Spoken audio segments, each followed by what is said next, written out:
दोस्तों, तो जैसे आपको पता है कि आज हम लोग फिर से देखने वाले हैं झारखंड उत्पाद सिपाही और झारखंड पुलिस के लिए झारखंड जीके से महत्वपूर्ण क्वेश्चन। आज के क्वेश्चन बहुत ही महत्वपूर्ण है जो आपके एग्जाम में 100% आने वाला है। तो समय को न गंवाते हुए चलिए पहला क्वेश्चन शुरू करते हैं।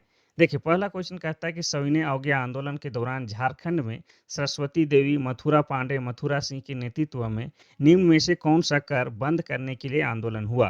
पहला है भूमि कर, दूसरा है जंगल कर, तीसरा है नमक कर, चौथा है चौकीदार कर। इसका सही आंसर हो जाएगा ऑप्शन नंबर डी, चौकीदार कर। तो सविनय अवज्ञा आंदोलन के क्रम में झारखंड में चौकीदारी कर बंद करने के लिए आंदोलन हुआ। इस आंदोलन के प्रमुख नेता सरस्वती देवी, मथुरा सिंह, जे एल साव, चमन लाल, सीताराम दुबे तथा महादेव पांडे प्रमुख थे। तो ये जो है सविनय अवज्ञा आंदोलन के समय की बात है। अब बात करेंगे सविनय अवज्ञा आंदोलन, तो इसकी शुरुआत महात्मा गांधी के द्वारा 1930 ईस्वी में किया गया था।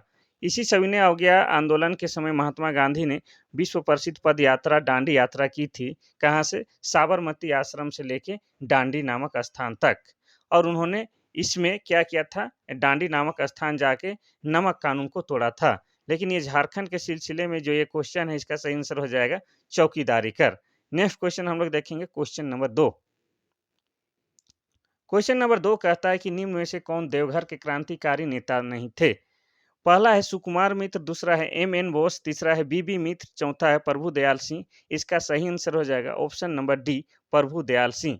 तो प्रभुदयाल सिंह कौन थे, इसके बारे में आपको बता दें तो रोडा आर्म्स केस में शामिल झारखंड के दो क्रांतिकारी प्रभुदयाल हिम्मत सिंह और वैद्यनाथ विश्वास दुमका के रहने वाले थे।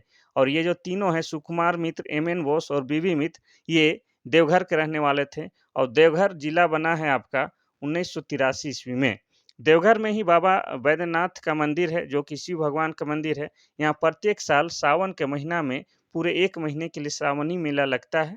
और ख़ास बात यह है कि यह विश्व प्रसिद्ध है और इसमें जितने भी श्रद्धालु आते हैं, वो सभी एक प्रकार के वस्त्र धारण किए हुए रहते हैं। तो जैसे आपको पता है कि इस चैनल का नाम क्या है? Oraon sir tutorial. इसको लाइक भी करें, सब्सक्राइब भी करें और शेयर भी करें। नेक्स्ट क्वेश्चन देखिए, क्वेश्चन नंबर है 3। क्वेश्चन नंबर 3 कहता क्या है कि 1857 के विद्रोह के दौरान विद्रोहियों ने रांची के किस चर्च को तोप के गोले से उड़ा दिया था? पहला है वेटिकन चर्च, दूसरा है कैथोलिक चर्च, तीसरा है गोस्नर चर्च और चौथा है जेवियर चर्च। इसका सही आंसर हो जाएगा option number C, Gossner church. 1857 के विद्रोह के दौरान विद्रोहियों ने रांची के गोस्नर चर्च को तोप के गोले से उड़ा दिया था। गोस्नर चर्च, जो कि जीएल चर्च भी कहा जाता है, ये आपका रांची का मेन रोड में है। अगर आप रांची में रहते हैं तो ये चर्च ज़रूर देखे होंगे। इनका जो भवन का निर्माण बहुत पुरानी शैली में है, जो अब आज भी बहुत सुंदर और आकर्षक है। नेक्स्ट क्वेश्चन हम लोग देखते हैं, क्वेश्चन नंबर 4।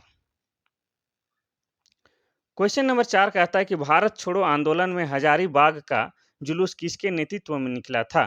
पहला है पंडित विनोदानंद झा, दूसरा है श्रीमती सरस्वती देवी, तीसरा है जयदेव, चौथा है शिबू सोरेन। इसका सही आंसर हो जाएगा option number B, Shrimati Saraswati Devi. देखिए, तो हजारीबाग में भारत छोड़ो आंदोलन का शुरुआत हो गया था आपका 11 अगस्त 1942 ईस्वी में। 1942 ईस्वी में। और इसका नेतृत्व सरस्वती देवी के द्वारा किया गया था। सरस्वती देवी को गिरफ्तार कर भागलपुर जेल में भेज दिया गया था। ये भी आपको याद रखना है। ठीक है? और ये जो है 1942 वाला भारत छोड़ो आंदोलन, ये भी महात्मा गांधी के द्वारा शुरू किया गया था। ठीक है? और इसी भारत छोड़ो आंदोलन में ही महात्मा गांधी ने करो या मरो अर्थात डू और डाई का नारा दिया था। यहाँ पर हम लोग देखेंगे शिबू सोरेन जी को। तो शिबू सोरेन, जिन्होंने झारखंड मुक्ति मोर्चा का स्थापना किया है कब? 4 फरवरी 1973 ईस्वी का। और झारखंड मुक्ति मोर्चा का चुनाव चिन्ह क्या है? तीर धनुष है। और शिबू सोरेन जो है झारखंड के मुख्यमंत्री 3 बार रह चुके हैं। और वर्तमान समय में इनके पुत्र जो हैं हेमंत सोरेन, वह पूर्ण बहुमत के साथ झारखंड में दूसरी बार लगातार सरकार चला रहे हैं। ये भी आपको याद रखना है। शिबू सोरेन को झारखंड में लोग प्यार से दिसोम गुरु या गुरु जी के नाम से भी जानते हैं। नेक्स्ट क्वेश्चन हम लोग देखेंगे, क्वेश्चन नंबर 5। क्वेश्चन नंबर 5 कहता है कि निम्न में से कौन सुमेलित नहीं है? पहला है रांकिनी देवी मंदिर, पश्चिमी सिंहभूम, दूसरा है झारखंड धाम गिरिडीह, तीसरा है बेनी सागर का शिव मंदिर, पश्चिमी सिंहभूम, चौथा है सोमेश्वर नाथ का मंदिर सरैया हाट। तो इसका सही आंसर हो जाएगा ऑप्शन नंबर ए, रंकनी देवी मंदिर पश्चिमी सिंहभूम ये सुमेलित नहीं है और बाकी तीनों सुमेलित है। तो हम लोग देखेंगे कि ये सुमेलित नहीं है तो कहाँ है। तो ये जो है आपका रंकनी देवी का मंदिर पश्चिमी सिंहभूम में ना होकर कहाँ है आपका पूर्वी सिंहभूम में है। ये आपको याद रखना है, पूर्वी सिंहभूम के घाटशिला में है, ये आपको याद रखना है। रंकनी देवी का मंदिर जो है ढाल राजाओं का क्या है कुल मंदिर है, ये आपको याद रखना है। झारखंड धाम की बात करें तो ये गिरिडीह जिला में है, ये सही बात है, गिरिडीह जिला। और गिरिडीह जिला बना है 4 दिसंबर 1972 ईस्वी को। गिरिडीह जिला में ही झारखंड का सबसे ऊंचा पर्वत श्रृंखला पारसनाथ की पहाड़ी है। ठीक है, अब हम लोग देखेंगे बेनी सागर का शिव मंदिर, ये पश्चिमी सिंहभूम में है और पश्चिमी सिंहभूम जिला बना है 1990 ईस्वी में, ये भी आपको याद रखना है। सोमेश्वर नाथ मंदिर जो है आपका सरैया हाट में, सरैया हाट आपका कहाँ है दुमका में, ये भी आपको याद रखना है। नेक्स्ट क्वेश्चन हम लोग देखते हैं, क्वेश्चन नंबर 6। क्वेश्चन नंबर 6 कहता है कि भद्रकाली मंदिर किस जिले में स्थित है। पहला है हजारीबाग, दूसरा है कोडरमा, तीसरा है चतरा और चौथा है गिरिडीह जिला। इसका सही आंसर हो जाएगा ऑप्शन नंबर सी, चतरा जिले में। तो देखिए आपको बता दें कि झारखंड का प्रसिद्ध भद्रकाली मंदिर चतरा जिले के इटखोरी में स्थित है। इस मंदिर में मां भद्रकाली की प्रतिमा कमल आसन पर वरदायिनी मुद्रा में खड़ी है। बौद्ध धर्म के लोग इस प्रतिमा को तारा देवी की प्रतिमा मानते हैं। इस मंदिर का निर्माण महेंद्रपाल द्वितीय के द्वारा कराया गया है, ये आपको याद रखना है। हजारीबाग, हजारीबाग को हजार बागों का शहर भी कहा जाता है। हजारीबाग में झारखंड का सबसे ज्यादा गर्म जलकुंड सूर्य कुंड है, जिसका तापमान 88 डिग्री सेल्सियस है और ऐसा माना जाता है कि इस कुंड में नहाने से जो है चर्म रोग संबंधित सारे रोग दूर हो जाते हैं। ठीक है, कोडरमा जो है, कोडरमा को झारखंड की अभ्रक की राजधानी भी कहा जाता है, क्योंकि यहाँ पर अच्छी क्वालिटी की अभ्रक पाई जाती है। ठीक है, अब गिरिडीह की बात किया जाए तो गिरिडीह जो है जिला बना है 4 दिसंबर 1972 को और गिरिडीह में ही झारखंड का सबसे ऊंचा पर्वत श्रृंखला पार्श्वनाथ की पहाड़ी है, जो कि जैन धर्मों के 23वें गुरु पार्श्वनाथ के नाम पर पारसनाथ की पहाड़ी रखा गया है। ये हो जाएगा। तो भद्रकाली मंदिर किस जिले में स्थित है, तो ऑप्शन नंबर सी हो जाएगा चतरा जिला। नेक्स्ट क्वेश्चन देखते हैं, क्वेश्चन नंबर 7। क्वेश्चन नंबर 7 कहता है कि dust storm and hanging mist A study of Birsa Munda and his movement in छोटा नागपुर के रचनाकार कौन है। ये एक किताब का नाम है और इस किताब के रचनाकार अर्थात लेखक कौन है वो पूछना चाह रहा है। पहला है कुमार सुरेश सिंह, दूसरा है जयपाल सिंह मुंडा, तीसरा है राम नारायण सिंह, चौथा है रामदयाल मुंडा। तो इसका सही आंसर हो जाएगा answer number A, Suresh Kumar Singh. तो आपको बता दें कि dust storm and hanging mist A study of Birsa Munda and his movement in छोटा नागपुर के रचनाकार सुरेश कुमार सिंह हैं। अब बात करेंगे जयपाल सिंह मुंडा का। तो जयपाल सिंह मुंडा झारखंड के रहने वाले हैं। इनका जन्म 3 जनवरी 1903 ईस्वी को वर्तमान खूंटी जिले के टिकरा टोली गांव में हुआ था। लोग इसको प्यार से मारंग गोमके भी कहते हैं, ये याद रखना है। इन्होंने 1928 ईस्वी का जो एम्स्टर्डम में हॉकी का ओलंपिक हुआ था, उसमें ये हॉकी टीम के कैप्टन थे और भारत को इन्होंने गोल्ड मेडल दिलाया था। जयपाल सिंह मुंडा की मृत्यु की बात किया जाए तो इनका मृत्यु हुआ था 20 मार्च 1970 को और इनके मृत्यु का कारण ब्रेन हेमरेज बताया गया था, ये भी आपको याद रखना है। रामदयाल मुंडा, जिनको 2010 में क्या है पद्मश्री पुरस्कार से भी सम्मानित किया जा चुका है। रामदयाल मुंडा झारखंड के बहुत ही विख्यात पर्सनालिटी है, जिनका अपना मूल स्थान जन्म हुआ था आपका देवड़ी में, जो कि रांची जिला के अंतर्गत आता है। इनका प्रसिद्ध रचना है जे नाची से बाँची।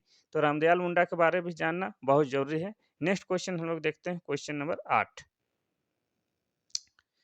क्वेश्चन नंबर 8 देखिए बहुत ही महत्वपूर्ण है। दिकुओं यहाँ होना चाहिए, दिकुको नहीं, दिकुओं मतलब बाहरी लोग। दिकुओं से हमारी लड़ाई होगी और उनके खून से जमीन इस तरह लाल होगी जैसे लाल झंडा। यह किसका कथन है। पहला है तिलका मांझी, दूसरा है रानी सर्वेश्वरी, तीसरा है सिद्धू कानू, चौथा है बिरसा मुंडा। इसका सही आंसर हो जाएगा option number D, Birsa Munda. Birsa Munda का कहना था कि दिकुओं से हमारी लड़ाई होगी और उनके खून से जमीन इस तरह लाल होगी जैसे लाल झंडा। तो हम लोग बात करेंगे बिरसा मुंडा उलगुलान के दौरान बिरसा मुंडा ने ये घोषणा की थी। ठीक है। अब बिरसा मुंडा का जिक्र आया है तो बिरसा मुंडा झारखंड के महान क्रांतिकारी नेता रहे हैं, तो उनके बारे में विस्तार से जानना जरूरी है। बिरसा मुंडा का जन्म 15 नवंबर 1875 ईस्वी को खूंटी के उलीहातू गांव में हुआ था। किस दिन? बृहस्पतिवार के दिन। इसीलिए बृहस्पतिवार के दिन होने के कारण इनका नाम बिरसा मुंडा रखा गया है। और बिरसा मुंडा के जन्मदिन को ही अर्थात 15 नवंबर को झारखंड स्थापना दिवस भी मनाया जाता है। अब बिरसा मुंडा जो हैं जिसको लोग प्यार से धरती आबा भी बोलते हैं, इनका मृत्यु जो हुआ था आपका 9 जून 1900 ईस्वी को। और इनके मृत्यु कारण हैजा बताया गया था, जो कि रांची सेंट्रल जेल में इनकी मृत्यु हो गई थी। इनके पिता का नाम सुगना मुंडा और इनके माता का नाम करमी था। ठीक है, इतना याद रखना है। इनके धार्मिक गुरु का नाम है आनंद पांडे और लोग इन्हें प्यार से धरती आबा या धरती बाबा भी कहा जाता है। इनके द्वारा छेड़ा गया आंदोलन क्या था? बिरसा आंदोलन या कह सकते हैं उलगुलान। ठीक है। सिद्धू कान्हू का बात किया जाए तो सिद्धू कान्हू जो है आपका संथाल विद्रोह या हुल विद्रोह से संबंधित है। इन्होंने 1855-56 में संथाल विद्रोह किया था। इनके साथ इनके और 2 भाई चांद भैरव और इनकी 2 बहन फूलो झानो भी सम्मिलित थी। नेक्स्ट क्वेश्चन हम लोग देखते हैं, क्वेश्चन नंबर 9। क्वेश्चन नंबर 9 कहता है कि भारत छोड़ो आंदोलन के दौरान हजारीबाग की सरस्वती देवी को गिरफ्तार कर किस जेल में रखा गया था? पहला है रांची जेल, दूसरा है ए, हजारीबाग जेल, तीसरा है भागलपुर जेल और चौथा है कोलकाता जेल। इसका सही आंसर हो जाएगा option number C, Bhagalpur jail. तो देखिए, हजारीबाग में भारत छोड़ो आंदोलन की शुरुआत 11 अगस्त 1942 को शुरू हो गई थी और 11 अगस्त 1942 को सरस्वती देवी के नेतृत्व में निकाली गई जुलूस के साथ जो है जुलूस निकाली थी सरस्वती देवी और उसमें इनको गिरफ्तार कर लिया गया था और इनको गिरफ्तार करके कहाँ डाल दिया गया था? भागलपुर सेंट्रल जेल में रखा गया था।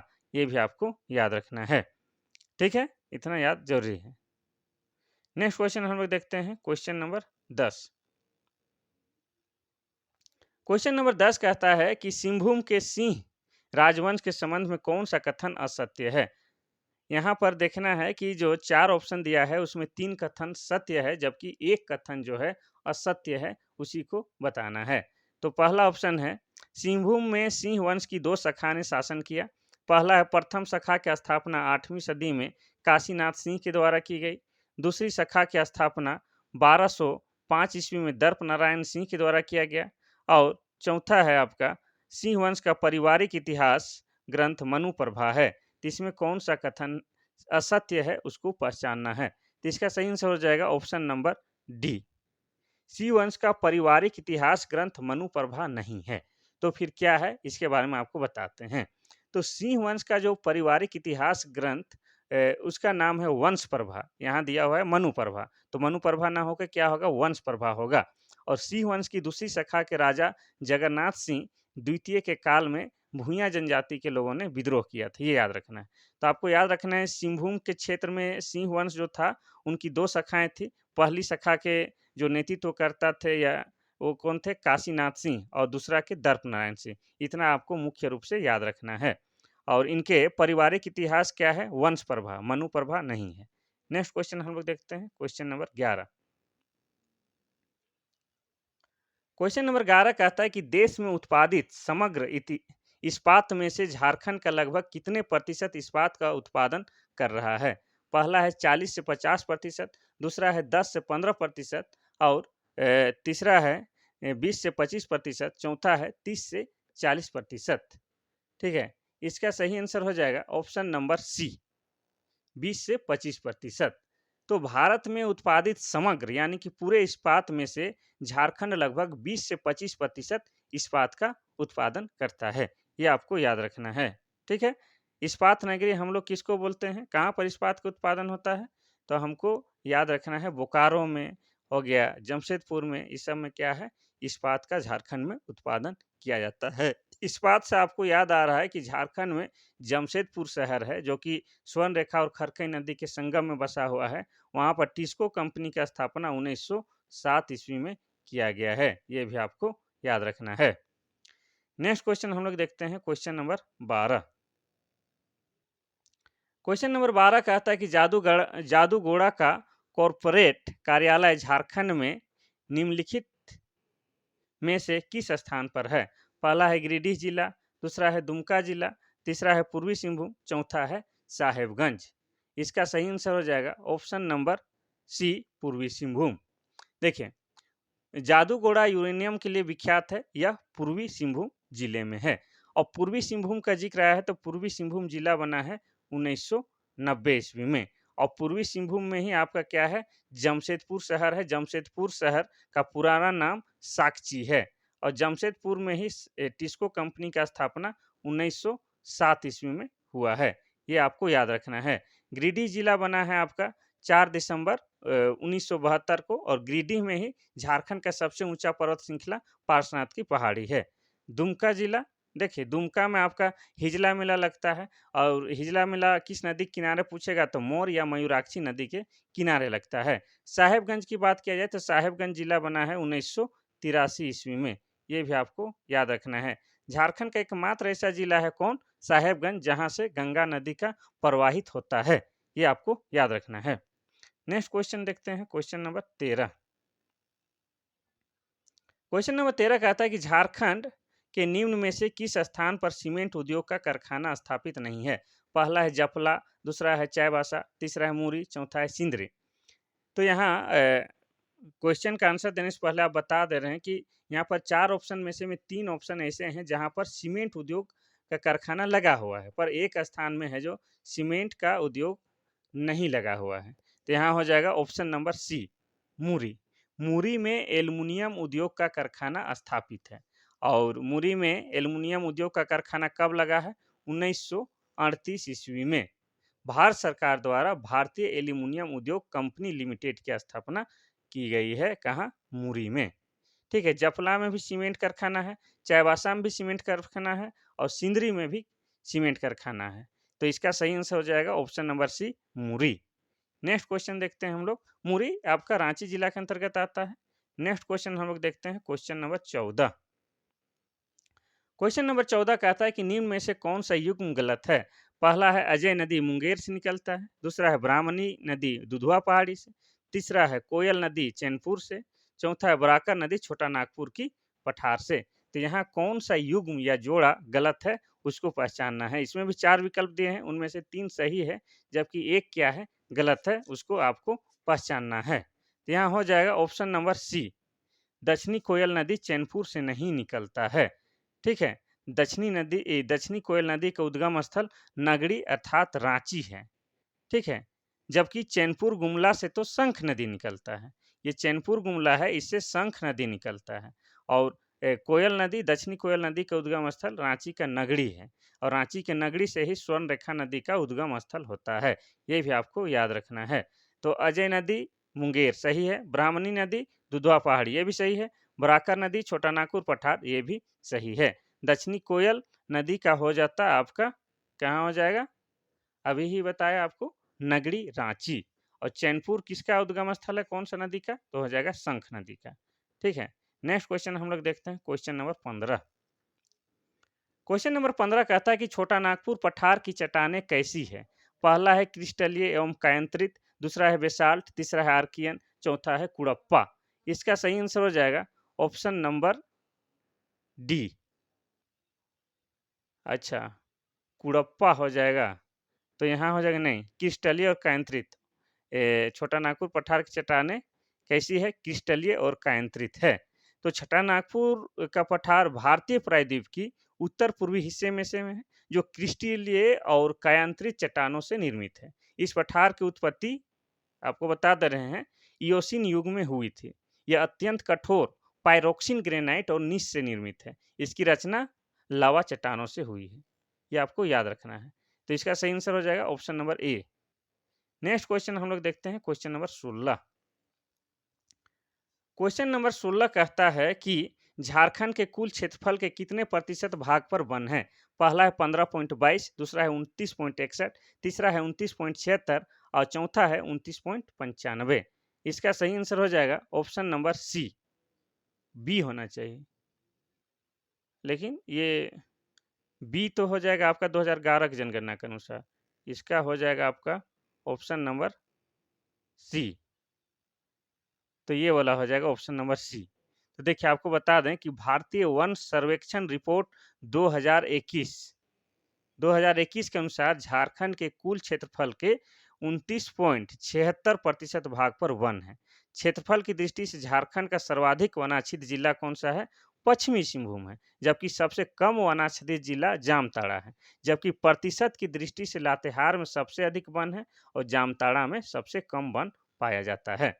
अब बात करेंगे झारखंड का कुल क्षेत्रफल का, तो कितना है? 79,714 वर्ग किलोमीटर यह है झारखंड का कुल क्षेत्रफल, जिसमें 29.76% पर क्या है? वन है। ये आपका 2021 का रिपोर्ट है। 2011 के वन आंकड़ा के अनुसार वो हो जाता ऑप्शन नंबर बी।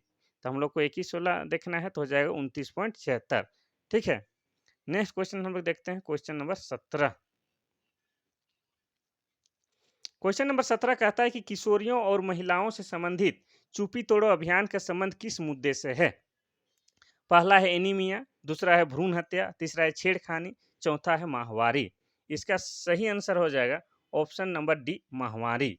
माहवारी को ही पीरियड्स या आपको और क्या क्या बहुत सारा नाम है, ठीक है, मेंस इसी को बोला जाता है। झारखंड के कोल्हान इलाके में पैडमैन के नाम से मशहूर कौन? तरुण कुमार चुप्पी तोड़ो अभियान क्राउड फंडिंग मॉडल पर चला रहे हैं। उन्होंने चुप्पी तोड़ो अभियान में लगभग 75 से 80,000 किशोरियों और महिलाओं को माहवारी के मुद्दे पर झिझक तोड़ने की शपथ दिलाई है। ठीक है, ये गांवों के महिलाओं और स्कूली बच्चों के बीच जाते हैं, उन्हें माहवारी के स्वच्छता के बारे में जानकारी देते हैं, उनके बीच सैनिटरी पैड भी बांटते हैं। तो ये आपको याद रखना है, ये झारखंड में हो रहा है और बहुत ही बेहतर क्या है प्रयास है और इनको सपोर्ट करना चाहिए, क्योंकि हमारे बहुत सारे माताएं बहनें हैं जो कि इस महामारी से गुजरती है और इन ऐसे समय में उन्हें बहुत सारे परेशानियों का सामना करना पड़ता है और वे किसी से कह भी नहीं पाते, यहाँ तक कि अपने घर के लोगों को भी बता नहीं पाते, जिससे उनकी समस्याएं और बढ़ जाती हैं। तो ये बहुत अच्छा है, ये जो चुप्पी तोड़ो अभियान, ठीक है, किनके द्वारा चलाया जा रहा है? ये चलाया जा रहा है आपका तरुण कुमार द्वारा, ठीक है। नेक्स्ट क्वेश्चन हम लोग देखते हैं, क्वेश्चन नंबर 18। क्वेश्चन नंबर 18 कहता है कि भारत का सर्वप्रथम राज्य जिसने ब्लैकचेन टेक्नोलॉजी को लागू किया है। पहला है बिहार, दूसरा है उड़ीसा, तीसरा है झारखंड, चौथा है बेंगलुरु। इसका सही आंसर हो जाएगा option number C, Jharkhand. Jharkhand blockchain technology को लागू करने वाला सर्वप्रथम राज्य है। इसका उपयोग बीज वितरण को ट्रैक करने के लिए किया जाता है। इसका उद्देश्य चोरी को कम करना और बीज विनिमय योजना सहित विभिन्न सरकारी योजनाओं के माध्यम से किसानों को प्राप्त होने वाली नकली बीजों से बचाना है। तो बहुत बढ़िया प्रयास है ये झारखंड सरकार द्वारा। ये झारखंड सरकार भारत में पहला ऐसा राज्य है जिन्होंने ऐसा प्रयास किया है। कौन सा? Black chain technology. ठीक है, तो नेक्स्ट क्वेश्चन हम लोग देखते हैं, क्वेश्चन नंबर 19।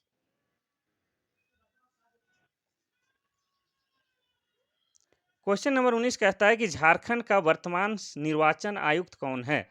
पहला है सुधीर त्रिपाठी, दूसरा है कमल कांत राय, तीसरा है देवेंद्र मिंज और चौथा है डी के तिवारी। इसका सही आंसर हो जाएगा ऑप्शन नंबर डी, डी के तिवारी।